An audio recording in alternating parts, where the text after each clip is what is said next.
कहते हैं भगवान, अगर कोई इंसान अपने बारे में ना सोचकर दूसरों के बारे में सोचता है तो भगवान उसे पहले ही सब कुछ दे देते हैं। तो इसी के ऊपर एक बहुत इंटरेस्टिंग स्टोरी है, तो आप इस कहानी को प्लीज़ ज़रूर से पूरा सुनिएगा ताकि आपको ये कहानी समझ में आए। तो चलिए स्टार्ट करते हैं। मैं अलीशा आप सबका स्वागत करती हूँ स्पीक यूनिवर्सल पर। इस कहानी में क्या होता है कि एक लड़का, उसके बचपन में ही माँ बाप गुजर जाते हैं, तो उसका जीवन बड़ी ही दिक्कतों में निकलता है। तो वो किसी सेठ के घर काम करता है, नौकर का। तो एक दिन क्या होता है कि वो ना बड़ा परेशान हो रहा होता है, तो वो एक मंदिर में जाता है भगवान के आगे अर्जी लगाने के लिए और भगवान से बातें करने के लिए। तो वहाँ से एक आवाज़ आती है कि तुम, पहाड़ों के पीछे एक मंदिर है, तुम वहाँ चले जाओ, वहाँ तुम्हें एक साधु मिलेंगे, तो उनके पास तुम्हारे हर एक बात का जवाब होगा। अब वो जो मंदिर उन्हें बताया जाता है, तो वो मंदिर बहुत दूर होता है, बहुत सारे गांव, नदी, पहाड़ों को क्रॉस कर कर वो मंदिर आता है। पर वो लड़का सोचता है कि कोई बात नहीं, मैं जाऊंगा, ज़रूर जाऊंगा और उनसे अपनी प्रॉब्लम पूछ कर आऊँगा कि मैं कब अमीर बनूंगा, ये जो भी है। तो वो चल देता है अगले ही दिन। तो उसे अपने वहाँ पे मालिक को बताना होता है कि मैं 2-3 दिन की छुट्टी ले रहा हूँ। तो जैसे ही वो अपने मालिक को बताता है, मालकिन भी वहीं खड़ी होती है, तो वो बताता है कि मुझे ऐसे ऐसे कर कर मुझे एक मंदिर जाना है और वहाँ पर जाकर मुझे उनसे, साधु से हर एक बात का जवाब मिल जाएगा, तो मुझे वहाँ पे जाना है। तो वहाँ पे मालकिन कहती है कि ठीक है, ये तो बहुत अच्छी बात है, तुम जाओ, लेकिन अगर तुम हो सके मेरा भी एक काम करना। वो कहते क्या? कहते मेरी बेटी है, 20 साल से बोल नहीं रही, तो ये पूछ कर आना उनसे कि हमें क्या उपाय करने चाहिए जिससे ये बोलने लग जाए। तो वो कहता कोई बात नहीं मालकिन, मैं ज़रूर पूछ के आऊँगा। वो वहाँ से अपनी यात्रा शुरू कर देता है। आगे जाके उसे एक पहाड़ मिलता है, उस पहाड़ को पार करना बहुत मुश्किल था। तो वो सोचने लग जाता है मैं इसे पार कैसे करूँ।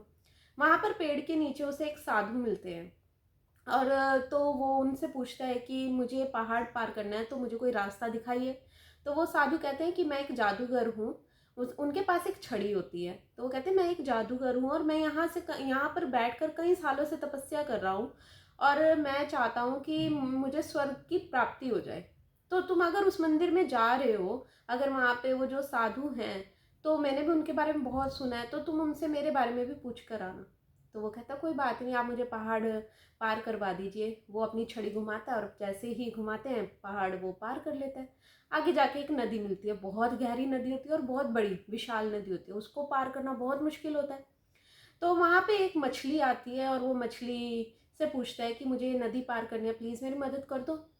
तो बहुत बड़ी मछली होती है, तो वो कहती है कि मैं तुम्हारी मदद तो कर दूंगी, इसके बदले मुझे क्या मिलेगा। वो कहते हैं कि देख, मुझे ना उधर जाना है वहाँ पे, और वहाँ पे एक मंदिर है और वहाँ पे एक साधु है, तो मैं एक बार वहाँ से आ जाऊँ तो तू जो कहेगी मैं तुझे दे दूंगा। वो कहती है नहीं नहीं, अगर तुम वहाँ साधु के पास जा रहे हो ना, तो वहाँ से मेरे बारे में एक चीज़ पूछ कर आना। कहते क्या? कहते कि मैं ना इस पूरी नदी की रानी बनना चाहती हूँ, ठीक है, तो ये बता देना कि मैं कैसे यहाँ की रानी बन सकती हूँ, तो मैं यहाँ पे पूरे पे राज करना चाहती हूँ। तो कहते कोई बात नहीं, मैं पूछाऊँगा। तो वो उसे अपने ऊपर बिठाती है और वो नदी पार करवा देती है। वो जैसी नदी पार करते हैं, वहाँ पे मंदिर में जाते हैं, वहाँ पे साधु मिलते हैं, उनके पास जाकर बैठते हैं और अपनी प्रॉब्लम बताते हैं। तो वो साधु कहते हैं कि ठीक है, मैं तुम्हारी 3 इच्छाएं पूरी कर दूंगा, बोलो तुम्हें क्या चाहिए। तो वो कहते हैं कि या तो मैं तुम्हारी पूरी कर देता हूँ जो तुम्हें प्रॉब्लम है, या तुम कुछ और मांगना चाहते हो तो वो बताओ। तो वो सोच में पड़ जाता है कि मैं 3 इच्छाएं या तो उन 3 लोगों की मांगू या फिर मैं अपनी प्रॉब्लम। तो वो मन ही मन सोचता है कि मेरी प्रॉब्लम इतनी बड़ी नहीं है, मैं तो मेहनत करूँगा, मैं अपनी गरीबी दूर कर सकता हूँ, थोड़ी सी और मेहनत कर लूँगा। लेकिन मुझे रानी के लिए, जो वहाँ की जहाँ पे वो काम करता था, तो मुझे उनके लिए, मालकिन के लिए, अच्छा मुझे वो जादूगर के लिए, और तीसरी मुझे उस मछली के लिए उनकी इच्छाएं ज़रूर पूरी करनी है, तो मैं उनके बारे में ही मांगता हूँ। तो वो पहला क्वेश्चन पूछता है कि मैं जहाँ पे काम करता हूँ वहाँ की मालकिन की लड़की है, वो 20 साल की है और वो बोलती नहीं, वो कब बोलेगी। तो वो साधु कहते हैं कि वो तब बोलेगी जब उसका विवाह हो जाएगा। तो दूसरी इच्छा जादूगर की कि वो कब स्वर्ग में जाएगा, तो वो कहते हैं कि जिस दिन वो अपनी छड़ी छोड़ देंगे वो स्वर्ग चले जाएंगे। तीसरी इच्छा उस मछली की कि वो कब राज करेगी नदी पर, तो वो कहते हैं उसके मुंह में ना एक मणि है, अगर वो उसको त्याग देगी तो वो उस सरोवर पर, उस नदी पर राज कर लेगी। तो वो वापस आते हुए पहले वो उसको मछली मिलती है, वो कहती मुझे बताओ पहले। तो वो कहते हैं कि तुम्हारे मुंह में ना कोई मनी है, उसको त्याग दो तो तुम इस पे राज कर लोगी। तो वो उस मुंह मुंह खोलती है, वहाँ से मनी निकलती है। तो वो कहती है अब मैं इस मनी का क्या करूँ, एक काम करो ये तुम ले जाओ।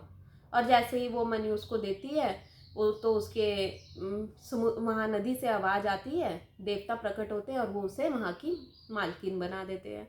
तो वो आगे चलता है, आगे उसे जादूगर मिलता है। तो जादूगर बोलता है कि अब तुम मेरा बताओ। वो कहते हैं तुम ये छड़ी त्याग दो तो तुम स्वर्ग चले जाओगे।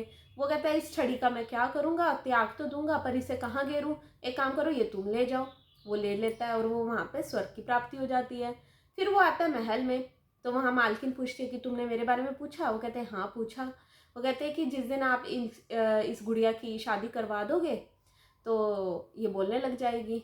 तो वो मालकिन कहती है तो जब तुम इसकी इतनी बड़ी, इसके लिए तुमने ये काम किया है तो मैं इसकी शादी तुमसे ही करवाऊंगी। तो वो उसकी शादी उससे करवा देती है लड़के से। तो वो अगले ही दिन बोलने लग जाती है लड़की। तो आप ये देखिए, इस कहानी से हमें ये पता चलता है कि उस लड़के ने अपने बारे में नहीं सोचा, इतना स्ट्रगल किया वहाँ तक मंदिर तक पहुँचने के लिए, लेकिन वहाँ पहुँच कर भी उसने दूसरों की बारे में पहले पूछा, अपने बारे में तो उसने पूछा ही नहीं। अपने बारे में तो उसने कोई हल मांगा ही नहीं।